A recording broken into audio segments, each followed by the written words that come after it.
Okay, this is the June 7th meeting of the Cleveland Heights University Heights Library Board of Trustees. First committee is Planning and External Relations. We have the minutes from the meeting on May 3rd. Any corrections or additions? If none, the next item is I gave you a copy of the posting for the request for qualifications for the design build services at the Coventry branch. I had some heart failure on Friday because as I was going through the back end of the paper where legal ads are, it wasn't there. And I picked up the front section thinking, oh, I'll deal with it later. And this was on like page A8 in a very good sized posting, like right under the drawing of the proposed changes to the lakefront with the brown. So there might be a lot more people that'll see this because of where it was posted than where they typically are. The next item is a Peace Park update. Ms. Levin, would you care to handle that one? Sure. Before I do that though, just to remind the board, we will be announcing the award of the contract the day after our August 2nd meeting. So at August 2nd, we will vote on that. And so that's an important vote. So we need to be sure to have a quorum. Okay. I skipped Noble, Nancy. I'm sorry. Do you want to do Noble and then Peace Park? I have them all bunched up together. Okay, So, you go for it. Okay, with Noble, we have had a couple of meetings with Rick Ortmeyer of Bostwick Design, and the last one we got to play with blocks and set things up in next to each other in a possible loose configuration of a building. Nothing set in stone, nothing permanent, but I'll show you what it looked like when we were done. And again, not to be taken anything literally, but so just so you know what we did, he took all of our estimates of what we needed for space and assigned a little block to each part of the collection, to bathrooms, to offices, to copy machines, all the different parts of a building. And we just laid them out. And this is, in this black line is the old building. And then we just went north, not implying that we're doing anything, just to see what it would look like. And putting things that need to be next to each other. There are other iterations of these blocks in different configurations, but that is basically the process. I'm showing this to you for illustrative purposes only. But it was really interesting and fun, and we did get to think through what should be together, like in the where circulation is, we wanted to make sure that we also had a vestibule, possibly with lockers or some way to pick up your books, the copy machines, other things that people need to use all together with CERC. So this was just an idea, and not meant to be literal, but that was the kind of exercise that we went through. And now they will try to get sort of more refined estimates of what we need and keep going from there. So we are making progress. And we are talking to Future Heights on the 15th to just share our ideas and see if we can join with them to do any of the work on the outside of the building. And also we had a meeting with the school board to discuss closing off Monte Vista, and while they support us in that it would be safer for the students and possibly nice for the neighborhood, they don't want to commit one way or the other as far as saying the school board is going to help us do this, because they have other decisions they need to make, and they don't want to throw any preference to any elementary school at this point. So that's fine. We are going to now just send our proposal to the school board, let them take a look at it, and just so they know what's going on. And then we will start approaching the residents. What the important thing is that they will not block us. They don't think it's a they think it's a great idea, but they're not going to be involved in it. So we will keep working on the stepping stones to see if we can get that accomplished. We have no idea how long that will take. And once it goes to the city, that's a whole nother thing. We are also going to probably approach our landscape architects who are working on the Coventry Peace Park about a separate project, working on what the street would look like if we closed it off, because that is right up their alley. So you will probably see an addendum to their contract to see if they will take on this small project as well. And that will probably Nancy, be, yes, ma'am. With the Noble, we're looking at making whatever we build new to be only one floor, so we don't have to deal with an elevator, correct? Well, we're thinking that, but no decisions, no final decisions have been made. Okay, Because it depends on what direction we go, and we have some other issues that we've got to clarify before we can say. okay. So that's Noble.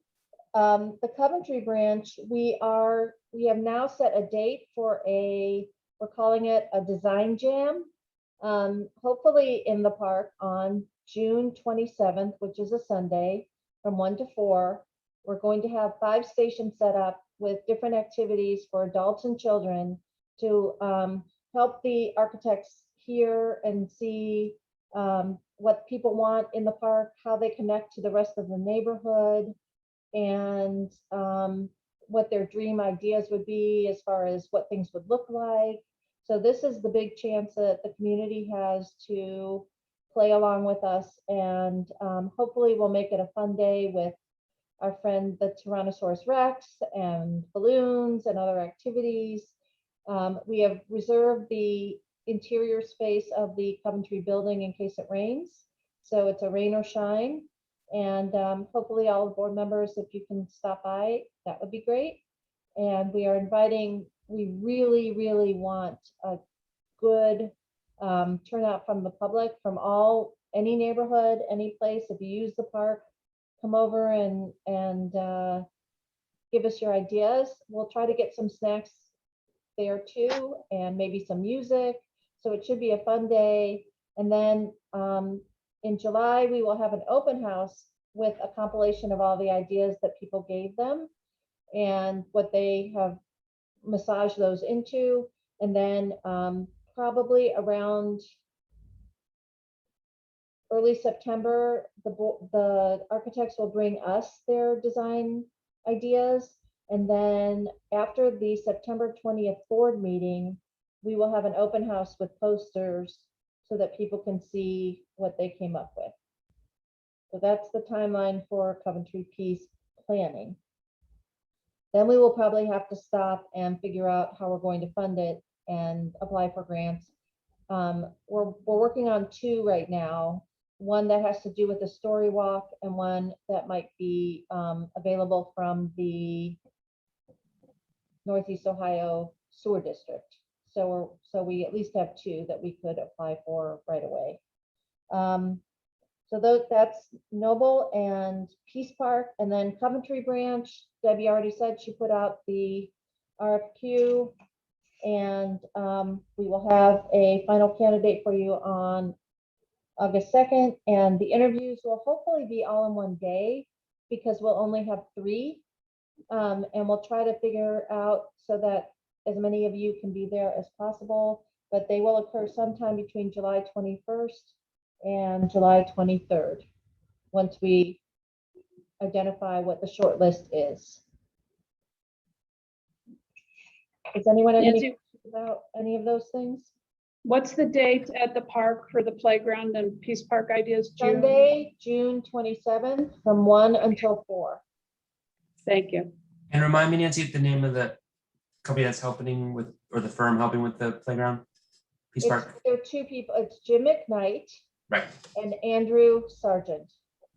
I wonder if, just thinking of grants, if they've done similar projects, they know like special ones that might not even be in our realm that They do. that we would qualify for, that aren't necessarily library based, but that we wouldn't pick up. The sewer district one has to do with the fact that we will be reducing the amount of paved area. And we will hopefully also be highlighting the stream that runs through the property. And they do know of others. So as we're going forward, we're working with them on that.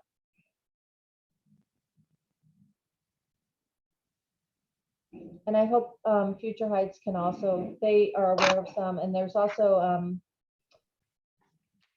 a CDGB grant that has to be submitted by July. That could be a small one for one specific thing.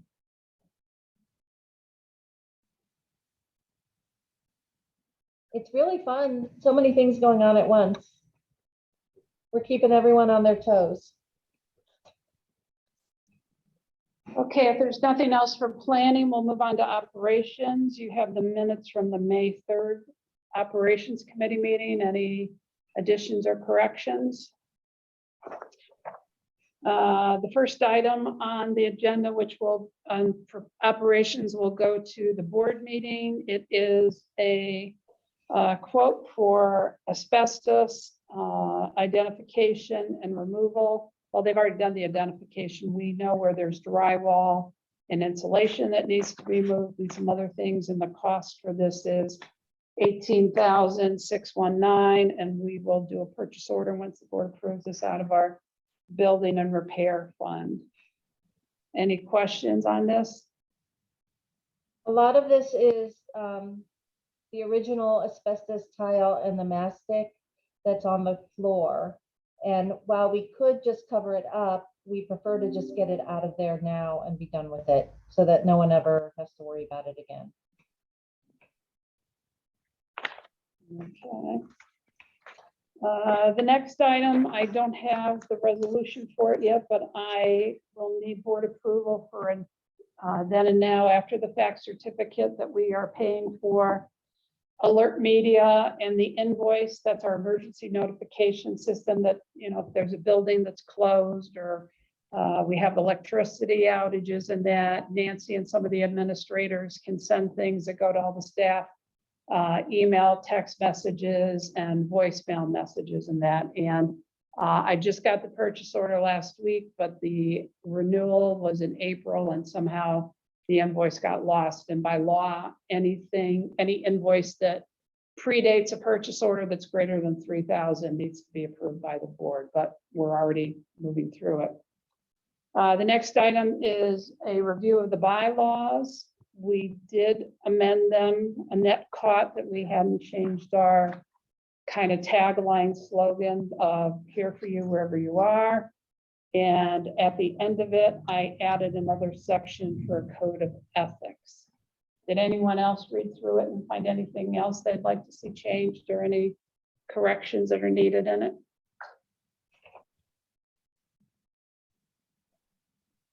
I didn't find anything, but I'd like to have more time to look through it. Sure. If you let me know by next Friday, the I don't know what the day is next Friday. Let me look and The see. 11th. It's the 11th. Right. Oh, no, For the that's this meeting one. on, It would be the 18th. that sounds better. Yeah, if you let me know by the 18th or 17th for the meeting on the 21st. So get the rest of this week and maybe through Wednesday and next week. That's fine. The next item we put on is a discussion of meeting dates and times. As you know, we meet the first and third Monday of the month, and so does Cleveland Heights City Council, and so does University Heights City Council. And there's been times, say for instance, with this issue of Monte Vista, that it would have been helpful in a non-pandemic year to be able to go to a city council meeting to present. So when Nancy and I were talking, we wondered whether or not having us change our meetings to another day of the week would allow us to be able to interact more at city council meetings. And also, if we changed it to a Thursday, if we have long meetings, we only have Friday to work after that. And I would also be able to get the agenda out on Monday. And I'm wondering what your thoughts are of that. if we could start the meetings earlier, you want it later? What are people's opinions about moving to a Thursday? Does that present any conflicts with any obligations any board members have? No, not for me. It's a conflict for me. If we did it after January? Well, I won't be here, so you're more than welcome to do that. I'm sorry that's there, but No, that's fine. I'm just saying. I Board would like members to be want- able to witness some of those city council meetings as well, so. I think that would be a benefit to us. Right. It allows Debbie often a chance to close the month before the meeting. And it will allow us to do the agendas on Monday, get them to you and then have you have some time to talk to us before Monday, because a lot of things get lost on the weekend. And I have a personal reason, I just want to make it plain, that I think I told you I was trying to take classes at Cleveland State in their nonprofit management, and all of the classes are on Mondays and Wednesdays. So it would be helpful to me, but it's not, I mean, I will go along with anything you want. And if we start it in January, that'd be great. But I do think it really does benefit the library to not be on the same night. Sure. So if this were to take effect, it would start with the first meeting in 2022 in January? We could do We it could that do way. that, yes. Oh, or would you think switching it sooner? Well, Ms. But, Llewellyn has a conflict, so we wouldn't want to I exclude see. her Right. from any meetings through the remainder of her term. And technically, all of our meetings are set through December, but I think even in November, I'll start giving you a planning calendar for 2022 where we'll set what the dates are. And that also helps with Monday holidays too, because we're always thrown off by Labor Day, and I think President's Days always seem, Labor Not- Day is Memorial The first- Day And Memorial Day. and Right, Martin Luther right. King Day, but Right, President's Day right. we're open.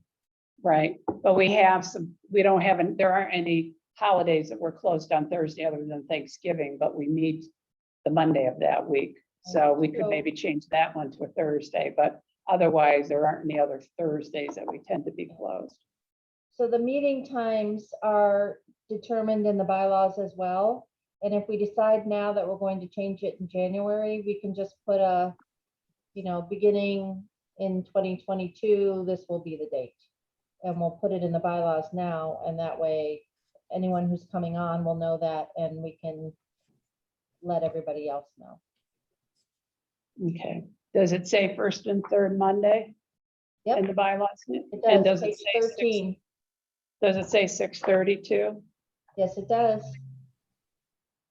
Does anybody want to do meetings or can they do meetings earlier, or would they prefer any later ones? I'm ambivalent about that. What's is there a time change that would be preferable to anybody? I think you should be mindful that Max is not present. I know Yes. that, Yeah. you only need a quorum for, most things we do, but I think it's only appropriate that you would get Max to chime in on how it fits, his life and et cetera, because this is a important service that we do. And I understand even trying to acclimate our schedule in reference to other community meetings, but you want to be mindful too of people who have participated regularly and been important to what we've done. Yeah. Well, we'll reach out to him with an email in the next day or two to see what his opinion is on Thursdays, since we didn't specify that in there and that. So, okay, that sounds good. It's not cast in stone. Patty, did you have something to add? Well, I just, for a lot of people, the Thursday is sort of what starts the weekend. So I know it might be good for the library or people who are like right here coming to these meetings. But was there any thought given to the engagement of the community and how likely a Thursday? I mean, I think the reason so many community meetings happen on Monday and Tuesdays is that fits into people's mindset. They're kind of like doing the things. Thursdays aren't great for me, to be honest. But I can make it work. I just wonder if other people might also have a little I want to do this thing, but maybe fall off the engagement radar because it's so close to, kind of like shutting down for the week. So that would be my only question.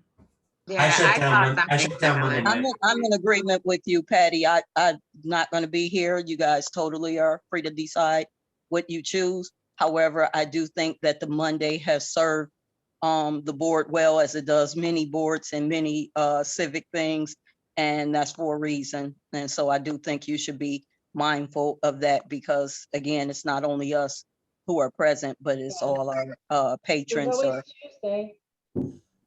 Or Wednesday. If I got the agenda out on Monday, you could see it Monday night and Tuesday and Wednesday during the day. Do you think Wednesday would be a better day then? Gabe and Ty were speaking over each other. What do you think? I was just joking when Patty was saying people kind of shut down Thursday after work. I shut down Monday after work for the week, so Mhm. Well, I think- we don't I think- have to, we don't have to decide today. I think because it's such a big change, we should ruminate over it a little and talk to Max and think about it. Patty, I will say, the attendance by the public at our meetings is very small. It's not because we don't try.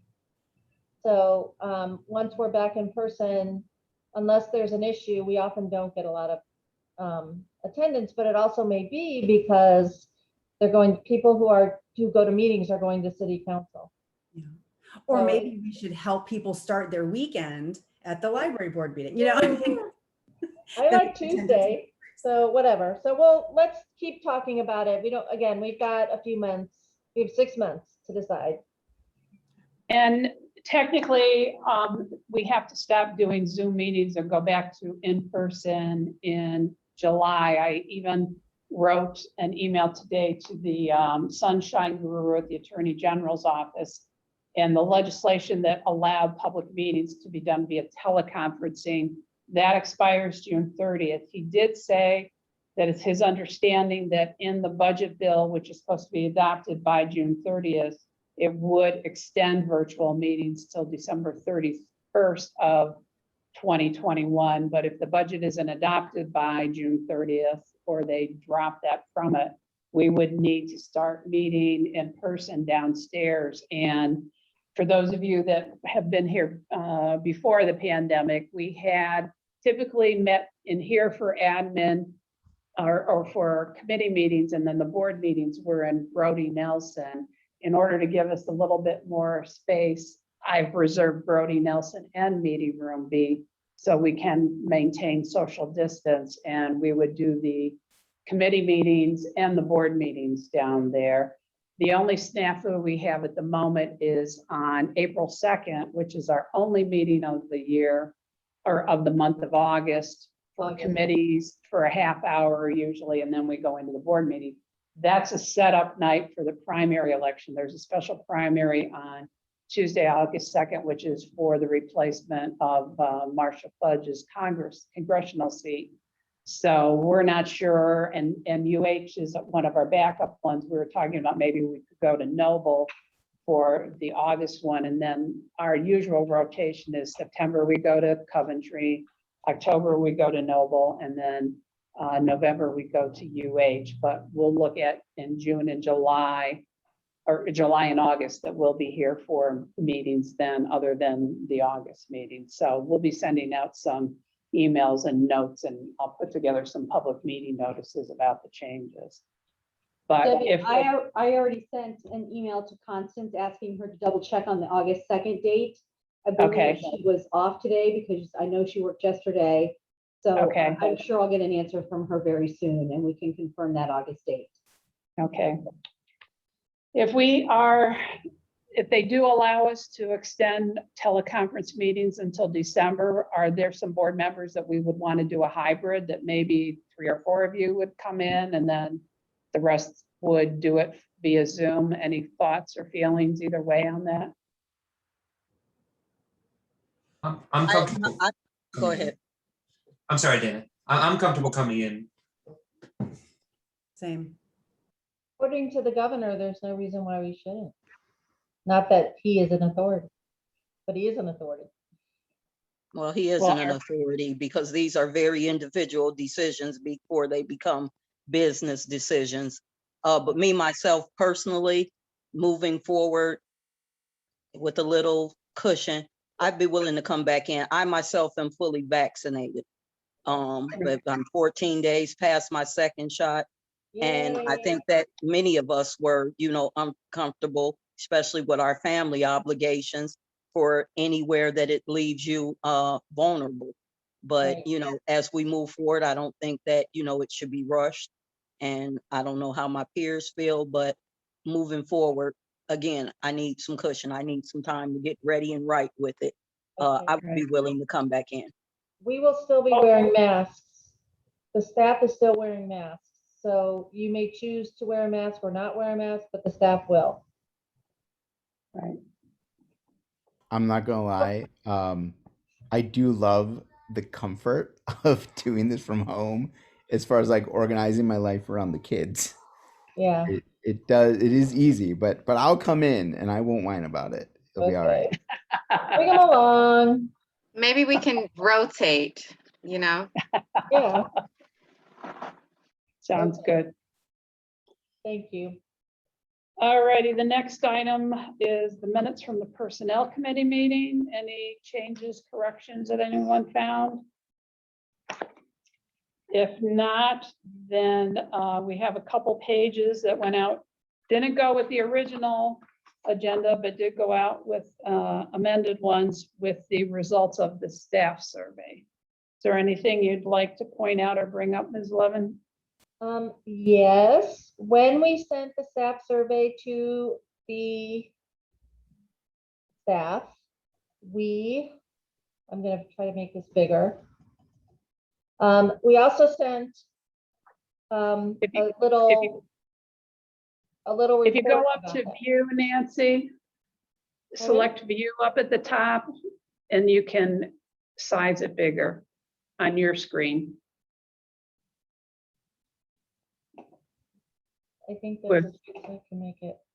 View Um, doesn't work from sharing? No, it won't react to that now. Oh, okay. So all right. anyway, let me just read it to you. The immediate actions we have taken or are taking are that we are starting to hold library town hall meetings once a month. We had the first one last month, and it starts out with just a couple of announcements, and then it opens up to any question at all that the staff wishes to ask. Last time it lasted about a half an hour, and there were 80 people who zoomed in, and it worked out pretty well for everyone. We had good results from that. So we'll just keep doing that once a month and until they're sick of us. And then we are going to refresh the Chronos training, which is our staff database for all staff. We'll just give them a refresher, and we'll also have a Chronos training for the managers that gives them some of the new things that have been installed since we started a couple years ago, because that will help people find the information they're looking for. We also are going to work on staff training, tying it to the strategic plan. And as we bring new people in, and with our current staff, we're going to make sure they understand what our goals are and what the strategic plan is, because that sort of fell by the wayside a little bit during COVID. We're also working on a specific place to put any updates and procedures, but again, I think a lot of those comments had to do with COVID, and hopefully we won't have to do that again. And we are still working on the salary survey, because definitely one of the overwhelming things we heard was that everyone thinks that our pay is too low. So we are working on that currently. Some of the good news in the survey was that the scheduling is balanced, that our cleanliness is much better. Those of you who've been on the board for a while recall that we changed cleaning crews, and we did a lot of work to make sure that the building was cleaner.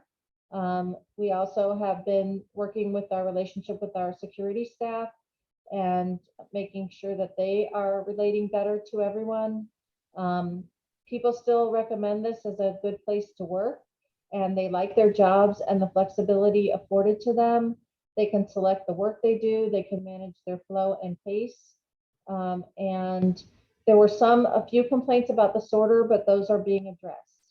The challenging news, and there is challenging news, is that COVID stressed us at all of our weakest points. And so people who were unhappy with things before were really unhappy during COVID, and we certainly understand that.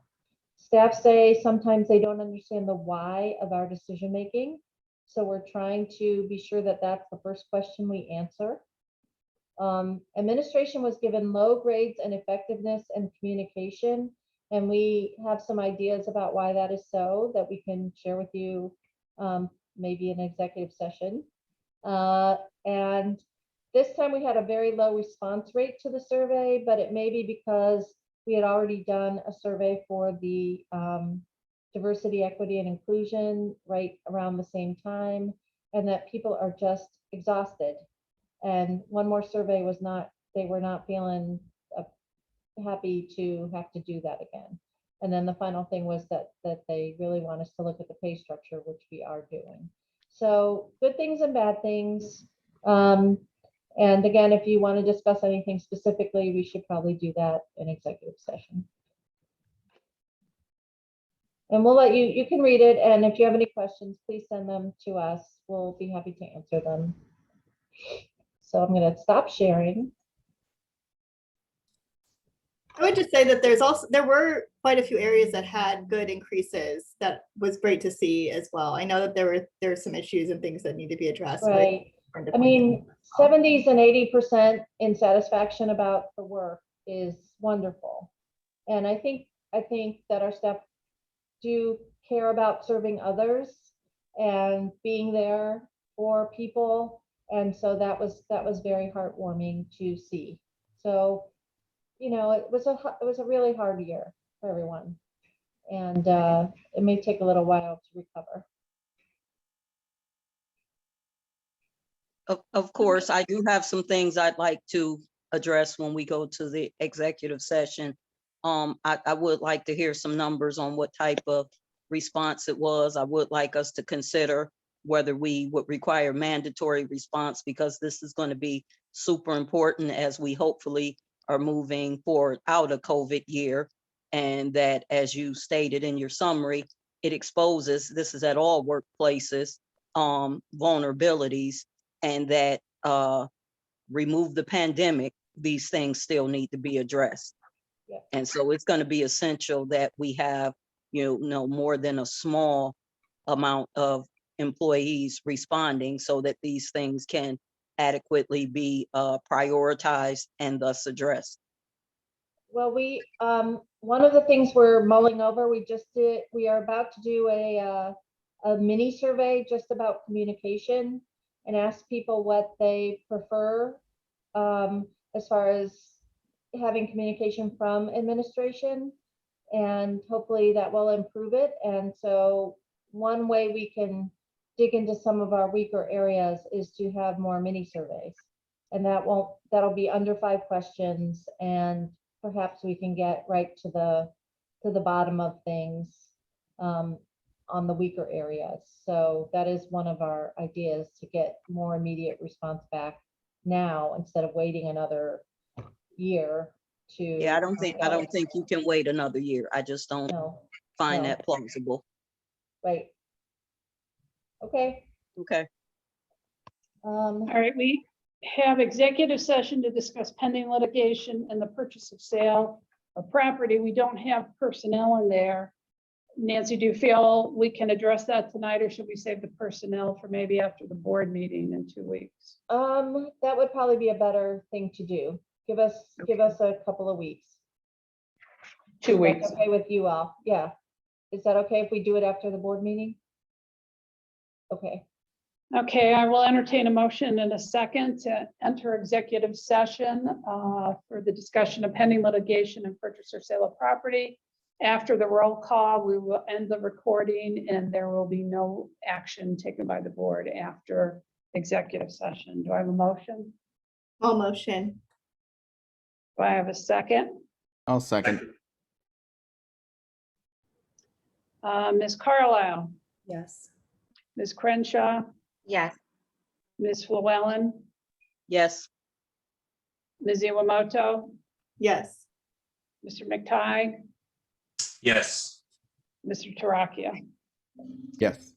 Me end the recording.